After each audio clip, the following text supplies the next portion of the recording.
tumbo lako linaweza likawa linavuja damu bila hata wewe kujua. Matumizi ya dawa kama aspirin, naproxen na ibuprofen huwa zinachochea sana hii hali ya mtu kuvuja damu tumboni. Kwa nini? Kwanza dawa hizi zinakwenda kuchochea uzalishaji wa kiwango cha asidi tumboni. Ile asidi, kumbuka, inachochea sana kuchubua kuta za tumbo ambazo zikapelekea damu kuvuja.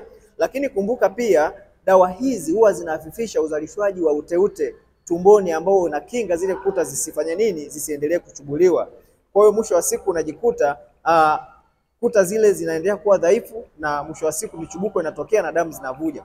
Jambo utakao kulifahamu ni kwamba matumizi ya aspirin huwa yanachochea damu kuto kuganda kwa haraka. Kwa hiyo utakuta damu inatoka tu na mwisho wa siku unapata choo cheusi, unapata choo chenye damu, unashindwa, unapata maumivu wakati wa kujisaidia, kumbe shida imeanzia tumboni.